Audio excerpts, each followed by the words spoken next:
Now, think of Heathrow, and plane spotting probably comes to mind over bird spotting, yes.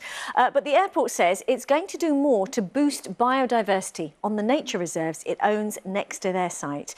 However, critics say it's just greenwashing. Our transport and environment correspondent Tom Edwards has been to find out more. Under the flight path next to Heathrow Airport, a rare look inside one of its nature reserves. Usually no one is allowed onto this site.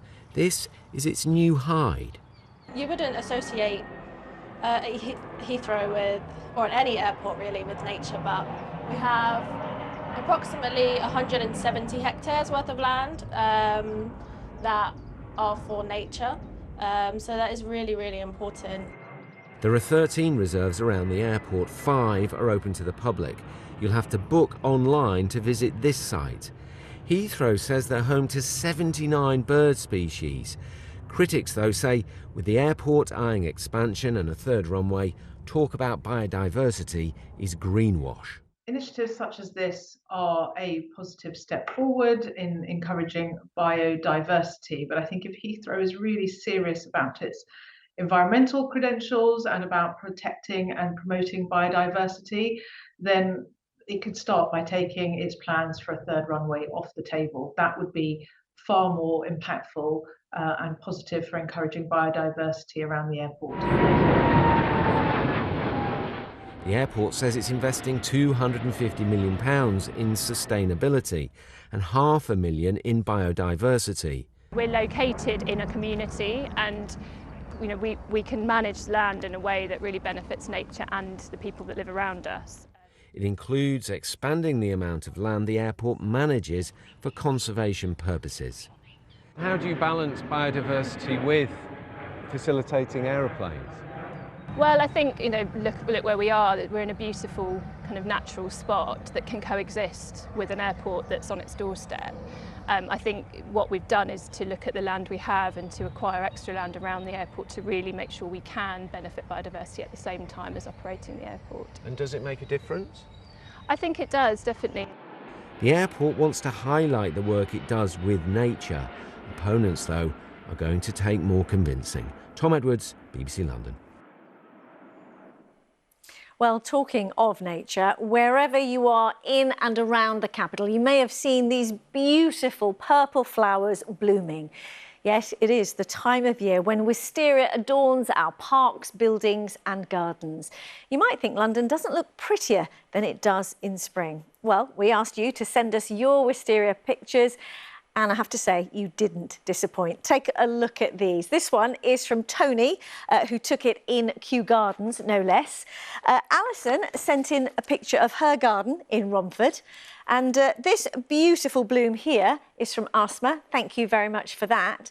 And, oh, look at this. This is from Natalie and Adam, a lovely photo of their son Teddy admiring their wisteria. And time for just one more. Dinesh and Jayashri sent us their wonderful trellis. Thank you to all of you who sent in your photos. We have enjoyed them all immensely. Well, not one to miss out. Kate has headed out to a walled garden in northwest London this evening, and Kate, is wisteria perfume filling the air?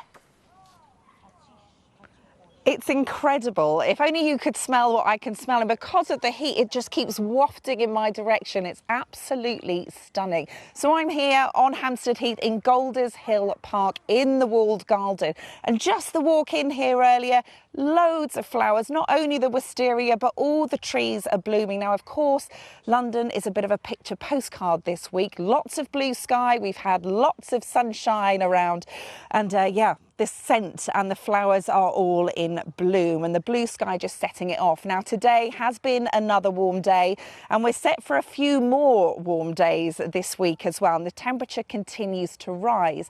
Now this does have an impact, of course, on our parks in London. Very important spaces within the capital itself. Lots of people enjoying these spaces and coming here. Now earlier I had a chat with the head gardener. His name is Ashley Hunt.